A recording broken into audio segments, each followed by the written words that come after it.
All right. What's next? Yeah. So I've just been really dark lately. I've been really not before this. I could always tell what my anxiety was coming from. I'm afraid that I'm gonna have a seizure. I'm afraid that I'm gonna have an aneurysm. I'm afraid I'm gonna have a heart attack. I'm afraid I'm gonna go into cardiac arrest. I'm afraid of solipsism. I'm afraid. I could put my finger on what it was that I was afraid of. But lately, I've just been having anxiety for no particular reason, and I believe I talked about this in my last update. But it's getting really bad, and I don't know why. I guess it really is that PTSD, because I don't know what else it could be. My body is just so fucking like ready to produce adrenaline all the time, and it's not cool. It's not cool, and I'm not cool with it either, and I want it to stop. So, um, yeah, it is what it is. But luckily, it is getting better. It seems. But like I said, I'm coming to this point of like I don't even know, like it's almost like the final battle. You know what I'm saying? It's almost like the final boss in my battle with anxiety. It's like I don't know the difference between, like, those weren't just lyrics in that 2015 acapella. Like that, like it's I'm really afraid of losing my grounding of what the difference is between light and dark, between happiness and not happy, and because that's what it's coming to. It's like I'm starting to get to a point of like, what's the fucking point of happiness? Like why? Like what's the point? It's just feeling not shitty for a second. And what's the point of feeling dark? It's just feeling not happy for a second. Like I've people tell me that's just depression, but I don't feel like depression is a disorder. There's so many things that I feel like get diagnosed for, which are really just part of being human. It's just the human condition, and I've always believed depression to be one of those things. Um, I feel like depression is a necessary part of life, but I don't know, maybe I really do have like some sort of chemical deficiency. But what I do know is that whenever somebody says, sorry, that you might have like a chemical deficiency in the brain, that's not true because they've never done any they've never been able to conclusively test for the levels of certain chemicals in the brain. Um, so I don't really know what to do with that when people tell me like I think you're depressed, especially because they've tried to put me on antidepressants before, especially like early on in 2012 when I first started having my anxiety and stuff, and it didn't really help much. It didn't really help much, especially the SSRIs, and they're scary once you get on. I don't like getting on anything that I can't just get off of. In case you haven't noticed, it's something that I like in my life. I like the ability to to not do it at any point. I don't like being locked into to something for too long. Like that's why I like renting places. You know what I'm saying? Like I know I can start putting down a mortgage on this place, but I like the freedom of knowing that I can just pack my shit and get out of here whenever I so choose. I don't have to like sell this house or find a new buyer or rent it out or anything. So, I don't want to get on SSRIs and other antidepressants. I think they had me on Zoloft for a second, which is a non-SSRI antidepressant. That just made my chest pains worse at the time, like specifically worse.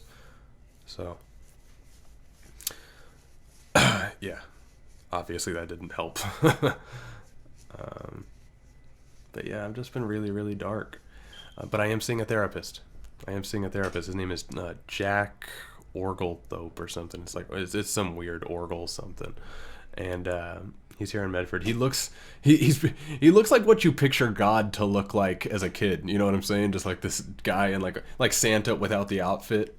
So I don't know. He looks like a younger James Randi kind of. He looks like a slightly younger James Randi. He looks like James Randi like 5 years after he did that Uri Geller thing on the Tonight Show. And yeah, he's really cool. I've only seen him twice so far, but I'm seeing him once a week, and I don't know. I'd be lying to say that I think it's helping, but I mean, to me, it's worth it to pay $100. I'm paying $120 a visit, and it's like for an hour and a half. So to me, I mean, that's worth it to just sit there and I mean, at the very least, I'm just getting to bitch about my problems to a person for an hour and a half. A person who's trained to work with people like me. So, and it helps to be able to talk about these things and not feel like a crazy person, because even though I do have that freedom here, and trust me, I'm so fucking happy for the grounding that I've built here. Let me take a moment to really thank you guys for what it is I have here. I have such a strong fucking foundation of support here. There's not many people here on YouTube. I mean, I don't have 1 million subscribers, but there's not many people here on YouTube that can I can literally make a video of fucking anything, and the people who are here watching this video will be here to watch that video. You know what I'm saying? And that's some real shit. So thank you so much. I I I wish I had more words for it, but I can't thank you enough for, I mean, especially those who have been here through the years that I haven't really been putting out music, or I haven't been making, WoW videos like I did back in the day. I've just been sitting here trying to get myself together as an adult. I'll never forget your names, like the people who are like commenting in these videos I've put up in the last 2 years or so. I will not fucking forget your names. I know who you are. If anything happens bigger than this in this life, it's no question that, like, I know who my foundation is. And thank you so much for being part of it and being it. Just thank you. So, but what I was saying was, there's not many people here on YouTube that can do that. There's not many people who have steadily built their foundation like I have up to this point, where I can just do whatever the fuck I want and not take a hit on my channel. You know what I'm saying? Especially because I'm not a subscriber, or I'm not a partner or anything. I can upload like copyrighted shit. Worst case scenario, it just gets taken down. So that's cool. And I have these that I used to have them right here, but then I realized it's stupid to keep on my desk. I keep them hidden, safely hidden. I have 2 3 terabyte hard drives that I upload everything to every month. So on the 5th, which is bill day here, when I every 5th of every month, I'll put all of my new MP3s and all of my personal music, all of my text documents, all of my lyrics, all of my videos, all of everything I've worked on into both of the hard drives, and then I'll go put them back in their respective hiding places. And it gives me some good peace of mind. Because once you've built so much virtually, it's kind of scary to know it can all go away if you have a hard drive that goes away. So I make sure I put everything there. But yeah, like I said, I've just been going through some dark shit lately. And I seem to be having trouble connecting. Which is nothing new, but it seems to be more prominent than ever in my life. My lack of ability to connect with people on a one-on-one level. And I think a lot of that is frankly my own fault. And not because not because of things that I can't change, which there certainly are things that are my own fault that I can't change anymore, like the fact that I took drugs and I did things to my brain to make it this way. But and I, not just that, but I also, I mean, a lot of it was my choice after 2007, 2008 to seclude as much as I have and isolate myself as much as I have. At first, it was just an excuse to play as much World of Warcraft as I want, but it eventually, World of Warcraft became the excuse to not have to deal with people, and now I just I feel like I lack the ability, but not so much because of those things. Because the fact is, I'm a little full of myself. Frankly, I'm a little full of myself, and maybe this is something I should talk to my therapist about. But I am a little full of myself, and as such, I live life on a pedestal. You know what I'm saying? I live life, not acting like I'm above everybody else, but thinking in my head that I'm destined for something more than most people.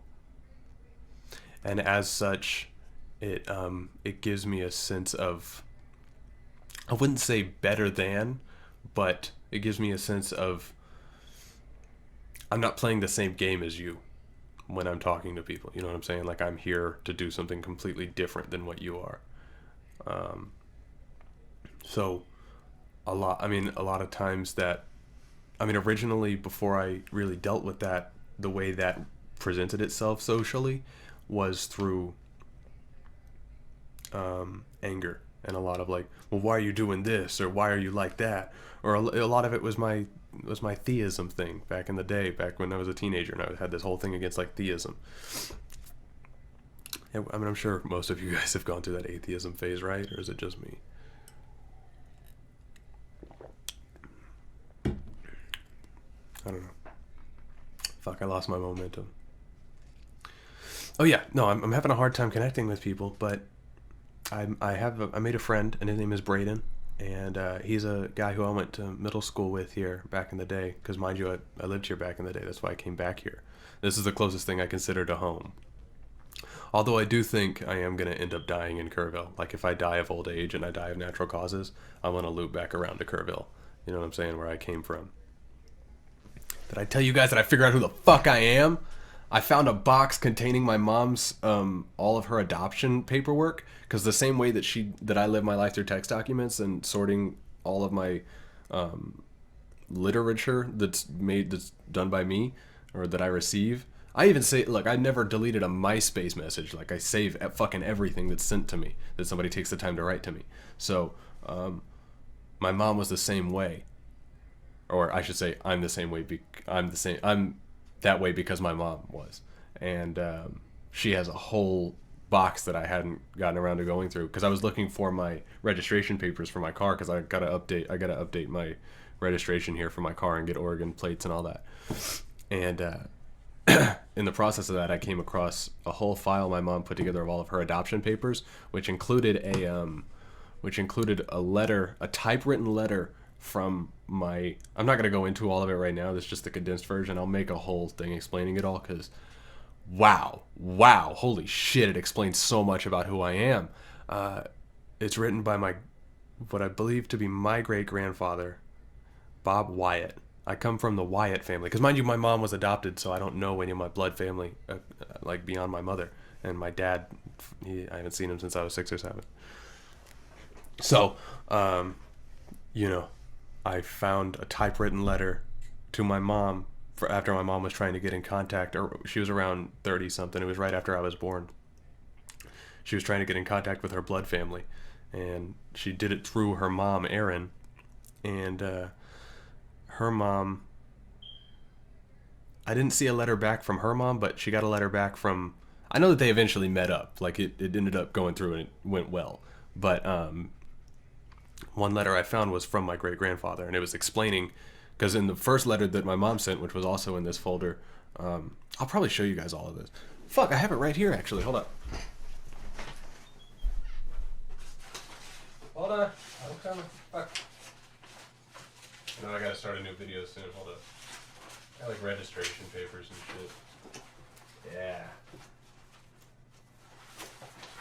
Check this shit out. I didn't even plan on doing this in this video. Yeah, see? Adoption. That's what that says, believe me. I don't want to put too many things. I don't know what I can. I'm afraid of like showing something. But yeah, this is a letter that my mom wrote to her mom, to my dearest mother, Erin. And this was just her. It's just 2 pages of her trying to get in contact with her mother.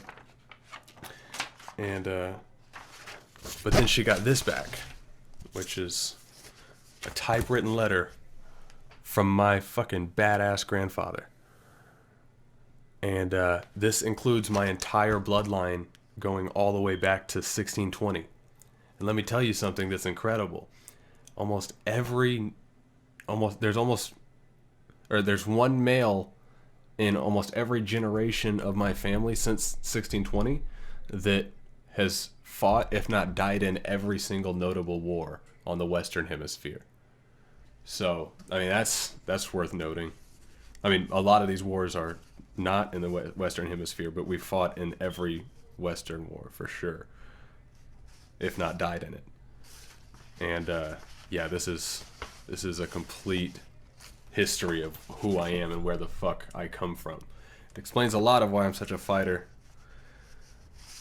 But at the end, he signs it. He says, "Your unconstructed grandfather, Bob." What does that mean? Your unconstructed grandfather. Or your unreconstructed, rather. Your unreconstructed grandfather. Anyway, I'm working on a whole song that has to do with all this. I'm working on 3 songs, actually. One for, like, every type of mood, just in case.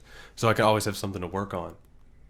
And but yeah, I don't want to actually lay anything until I get these So I get that mic and get all this foam in. Hold on, let me move on to the next video.